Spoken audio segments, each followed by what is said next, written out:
What is up, all you GBA type fans? This is Tom. I'm here bringing you guys my Week 7 team builder against Emvee and the San Diego Chimchargers.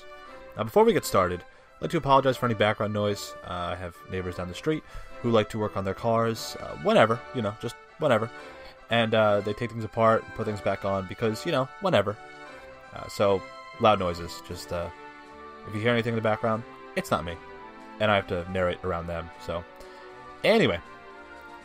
This is going to be a rematch that, if you guys remember last season, I clicked Protect with Sylveon and subsequently lost. It was a fun game. As a result, I do believe that, looking at Emvee's team, which we will in a second, he has a lot of threats. Obviously, it's not your typical team that has all the cores and has, a various type of designation per mon. It's offensive with the capability of being bulky.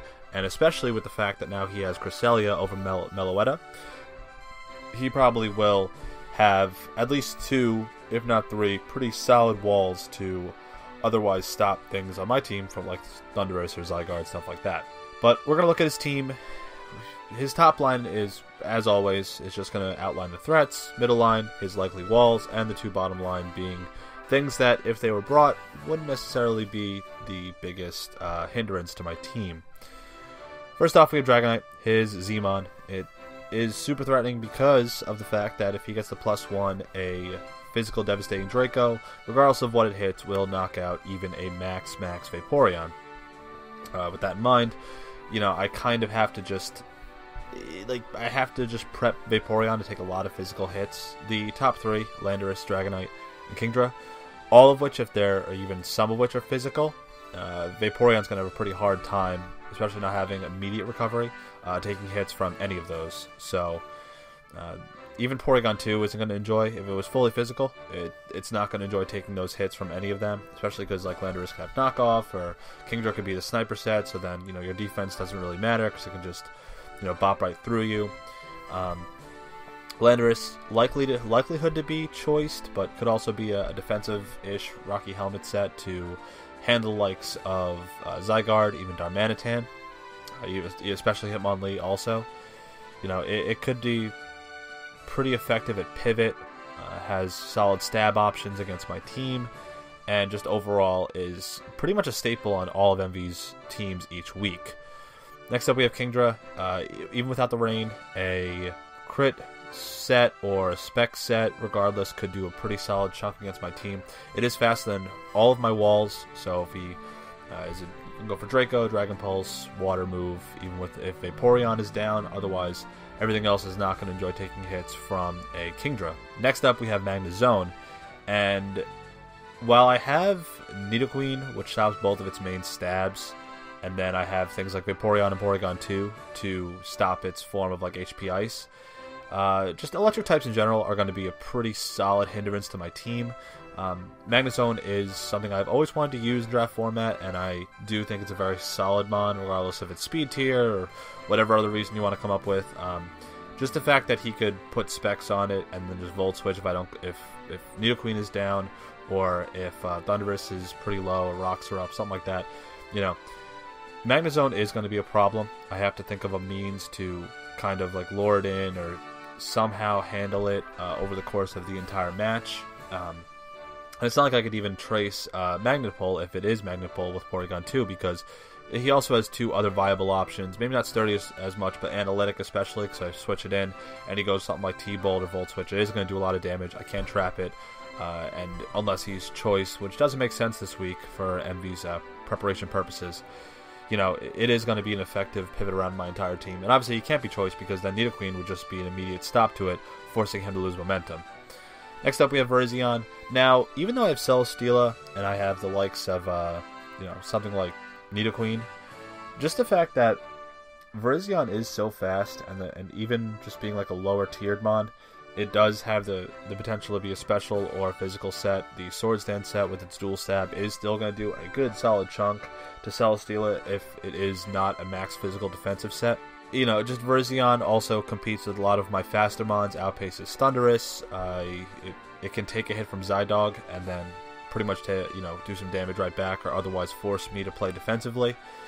So Virizion is kind of threatening, even though I have 2 decently good walls against it. If he Swords Dances and goes for close combat, It's going to do a good chunk to Celesteela. If he has Zen Headbutt, it could clean out Nidoqueen. Overall, just a very solid Mon this week. Next up, we have his walls. Cresselia is a huge pain in my ass. It's literal fucking cancer. Alola, as we've seen, has been not only offensive, when you set up a Trick Room and it's already cursed up against it, but also just its typing is just incredible this season because of the fact that there are so many fairies running around. It can just sponge up a lot of those special hits and then, get its Figgy Berry up. It can Pursuit Trap. It can knock off. Just a very solid Mon and a huge upgrade to Muck, which otherwise was a little bit, subpar. Now having that Stab knockoff, having Pursuit, Shadow Sneak, all that stuff, it makes it just that much better.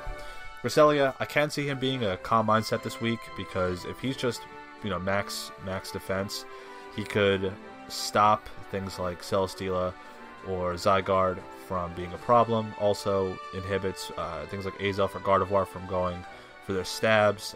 Its speed here is super nice against my team. It outpaces all of my walls with a fair amount of speed investment. Not going to say he only has to run like 4 or 12 EVs, but he has to run upwards of 80 or 100 or so, which for a Cresselia is not that big of a deal because he can run Moonlight and get all of his HP right back, and if he's leftovers, Cresselia this week is just a very solid option.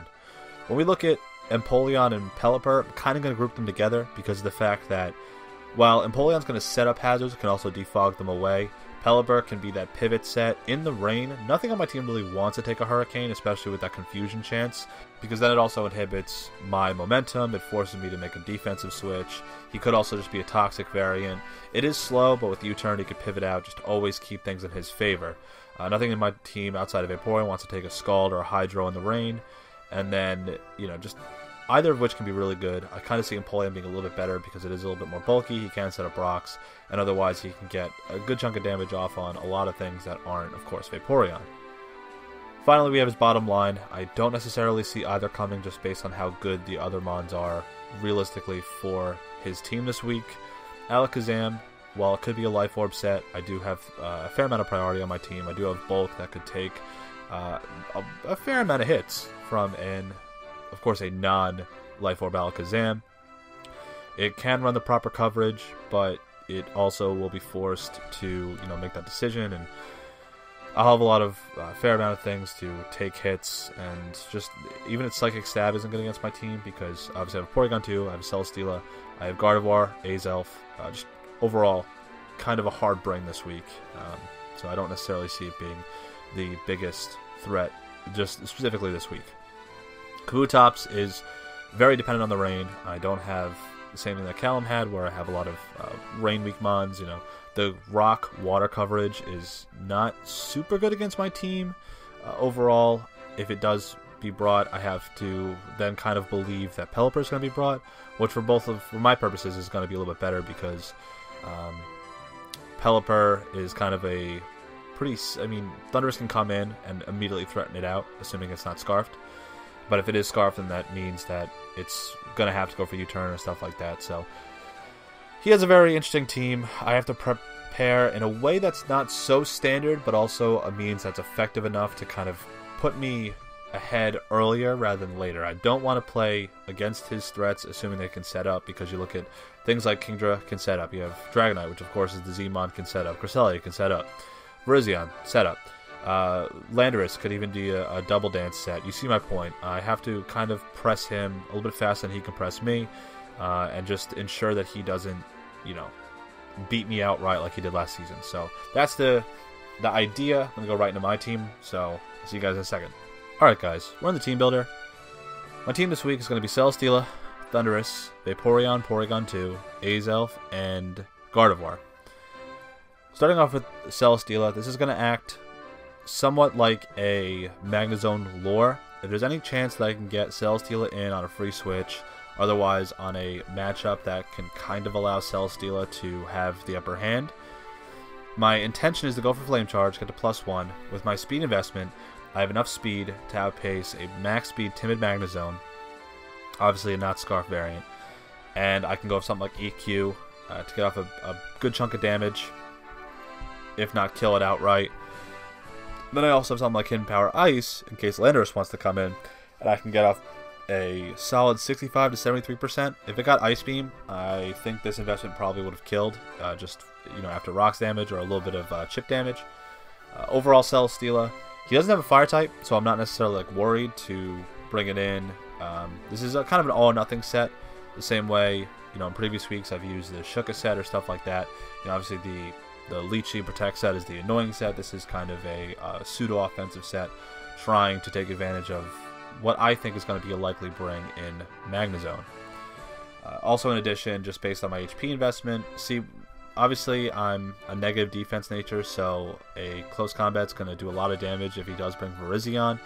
But if he knocks off my Wakanberry, say Magnezone doesn't come, then I do have the potential to take at least lesser damage from a knockoff. I'm immune to Muck's Poison Stab, and I don't know, just Celesteela. I enjoy using it offensively, not necessarily like a defensive annoyingness wall. I have Porygon 2 and Vaporeon for that. See how this goes. I like this set. Hopefully it actually works. Also, the lonely nature was because I didn't want to do a minus Spadef nature if I'm trying to take a hit for Magnezone. I didn't want to be a minus speed nature because I need to outpace a Magnezone, and I didn't want to invest more into speed than I needed to. I wanted the plus attack so I can do big damage with the Heavy Slam or the Earthquake, because a lot of his team that's not Magnezone or Empoleon don't want to take a Heavy Slam. Basically, the Ice plus Ground coverage does a lot to his team. Most of his team doesn't really want to take that, and Heavy Slam against a lot of things is going to do a good solid chunk of damage. So next we have Thundurus, and this is going to be a very, very bulky Double Dance set. 244 HP, 132 special attack, 132 speed. The 132 speed, the 132 timid speed there is to outpace a Kingdra in the rain. So a Specs Kingdra, more specifically in the raid. I believe a timid nature. I could go for agility. I can get myself to be faster than any kind of Scarf user, faster than a Kingdra, and then I can then go ahead to even Nasty Plot. Basically, Magnezone has to be weakened. Once I have a Nasty Plot up and Magnezone's not around, I can then go ahead and just start bopping things. I have leftovers because if he gets rocks up, I don't want to necessarily be chipped away by rocks and not have any immediate recovery. The max HP is going to allow me to take hits, not super nicely, from things like Empoleon or even a Hidden Power Ice from a Magnezone if it's not Specs. Granted, it'll do upwards like 40%. The Scald from a Empoleon not in the rain is going to do upwards like 25 to 30%. Assuming he has no special attack investment. But the idea is just to take those hits. I'm bulky enough to take it, go ahead and set up in front of him, and then attempt to hit most of the mons on his team super hard. Thunderbolt plus Ice is solid coverage against his team. Granted, it's not going to hit the Kingdra super effectively, nor is it going to hit the Magnezone super effectively or the Cresselia, but assuming I get some chip damage off, or I can otherwise ensure that I can get up high enough in terms of Nasty Plots to put him in a 2 KO range, or otherwise just knock it out at the range they're at, is pretty much the intention with this Thundurus. Oh, also this thing is bulky enough to take a non-invested special attack Ice Beam from a Cresselia and then go ahead and just start setting up in front of it. If he's Calm Mind, obviously it's going to be a little bit of a war, but I think Thundurus could do a good bit of work against something like Cresselia. Next up, we have Vaporeon. Like I said earlier, this thing's going to be pressured heavily by things like Landorus, Dragonite, and Kingdra. So it's pretty much just max defense, max HP, enough speed to outspeed a speed creeping mon like Empoleon or Pelipper. That's pretty much it. And also it obviously outpaces an Alolan Muck. This thing is just going to be Scald, Roar to make something like Kingdra or Dragonite not set up right in my face, set up sub, stuff like that. It could also take 2 Leaf Blades from a Virizion. Obviously, Scald's not going to really do anything to Virizion, Kingdra, or Dragonite, but it is nice in case I do get those burns. Wish is there to kind of heal up, and then Heal Bell is there to remove any sort of bullshit status that he's going to pass around, Toxics against my walls from things like Empoleon and Cresselia, Thunder Waves from Cresselia, all stuff like that I really don't want, and it's more of just a utility move. Next up, we have Porygon 2, and the idea here is just to be a special sponge. Ice Beam, Hidden Power Ground, like I said, Ice Ground covers pretty much the majority of his team. Toxic to wear down things like Cresselia, wear down things like possibly Pelipper. That's pretty much it. We have Ice Beam, hits Dragonite, Landorus, Virizion super effectively. We have Hidden Power Ground, hits Magnezone, Alolan Muck super effectively. Max HP, a lot of Spadef, 52 speed again is their speed creep, things like Empoleon, Pelipper, and Alolan Muck. I don't know how much speed he's going to invest into his walls, but I do know that it's going to be kind of a guessing game as to what he thinks I'm going to try and speed creep and what he's going to try and speed creep, but having some speed there is better than having no speed, kind of like the intention there with the Vaporeon. Just overall, it's better to kind of have that in mind than to just get outright outpaced by his walls, which I know will pack some sort of status move for my base 60 walls. Finally, the Trace on Porygon 2. While it might not be super effective against the majority of his team, getting an Intimidate off on Landorus might be nice.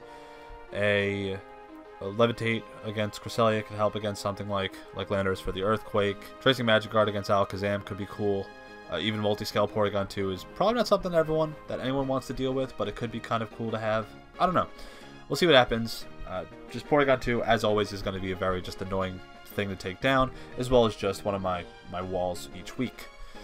Next up, we see the meme set. Now, I thought to myself, Azelf has a decent matchup in terms of coverage. Alright, I can't run a Z move this week because he has far too many ways of taking a Z move. I don't have the likelihood of Swords Dance to use, and overall I just kind of thought to myself, well, what is he going to bring in against against Azelf? And my immediate thought was Alolan Muck. So I thought to myself, alright, I could invest enough speed to outpace a Virizion. That's fine. Obviously max attack, and I thought to myself, okay, well what bulk do I need to live a Shadow Sneak and or a Pursuit if I don't switch out from Alolan Muck?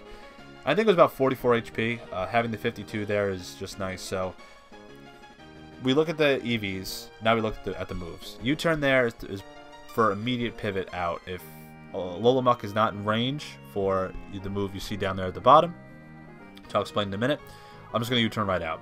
Ice Punch is there for Landorus. Power Up Punch is there to then set up the move below it. Power Up Punch gets me a +1 attack. It's its best, setup attacking move. I could Power Up Punch on a lot of things. I could Power Up Punch, and then with its speed tier, a non setup Dragonite, I would outspeed I could hit a Landorus on a switch in, which puts me at neutral. Then Ice Punch could do a clean chunk of damage to defensive Landorus, even a Choice Scarf Landorus. The only problem it's going to have is I can hit Power Up Punch, does about 20%, and then U-turn's going to do upwards like 50% to a max defense Cresselia.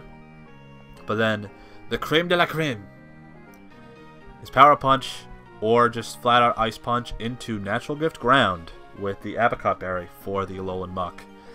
This is going to allow me to pretty much either lure in the Alolan Muck and just clean it out, or I could even do the same thing to a non-Choice Scarf Magnezone. If he doesn't bring Magnezone, obviously Muck's the target. If he brings both, I can pick one or the other because obviously one's going to be a problem, the other one I can kind of handle with other mons on my team. But I like this set. I think this is actually a very fun set. Well, some might consider this not really a meme anymore, considering how long, Natural Gift Fire has been around with Weavile against certain problems that it faces. I do think this is a very fun set and something that can kind of stop what people would consider a very good wall in terms of Alolan Muck on Emvee's team into, well, dead. So, should be fun. Finally, we have a Gardevoir. Now, this is also going to be Trace. The idea here is also to stop a lot of his more annoying walls, but the main purpose here is to attempt to stop Cresselia from Calm Minding. It's also dual purpose for things like Alolan Muck. The idea here, get behind a sub. I can Willow. If Muck comes in, I can Taunt if I'm behind a sub, or even not behind a sub for Cresselia if it tries to Calm Mind in my face. Because if it is sub Calm Mind, I assume it probably won't have recovery, but its dual stab isn't going to do a lot of damage if I keep taunting it and assuring it doesn't get up towards the +2, +3 against my team. Moonblast can cause special attack drops. This is kind of just a means to attempt to stop the Cresselia from sweeping through my entire team. Because I know it's going to be a problem. I know that the Calm Mind set, I don't have a lot that stops it. I don't have a powerful Dark user. And if you want to consider Shift Tree that powerful Dark user, it doesn't want to come in whatsoever against Cresselia because Moonblast is going to do pretty much all of Shift Tree's HP. And then besides that, you know, if it Calm Minds, then obviously Thunderous becomes less of a problem to it, and Azelf and Gardevoir's stabs being Psychic aren't going to do pretty much anything to Cresselia. Cresselia on Emvee's team just makes his team from like a 6 or 7 annoyance to like a 9 annoyance. That's what Cresselia does. But I have enough speed to outpace a speed creeping Cresselia. It outpaces all of his base 60 walls outright. And otherwise, the Timid Nature is there just to ensure that I can kind of creep if he attempts to creep my no speed investment Gardevoir. The Spadef is there to take hits non-boosted from Cresselia, as well as some hits from an Alakazam. Special attack is there to break subs against Cresselia. It's also there to do upwards of about 25% to Muck in case it's a subset, even 25% to a Magnezone, and then HP is just there because, well, Gardevoir doesn't have a very good HP stat. So that's the team. Let me know what you guys think. I kind of chose against a lot of things on my team, things like Darmanitan because he can set up rocks. Hitmonlee doesn't have the best matchup against his team, mostly because of the Cancer Duck. Shiftry, like I said, it can knock off, but I don't want to give the Virizion, if it's paired with Cresselia, free justified boost because then I don't have much to take it on. And just overall, I think this is the best team I could have brought. Like double trace users, I like the Celesteela and the Azelf set. Thunderous is there, the bulkiness I like with the Dual Dance, and of course, Virizion is my best answer to his physical threats. So that's the team. I'll see you guys tomorrow at the battle. Hopefully it's a good one, and until then, have a great day. Later.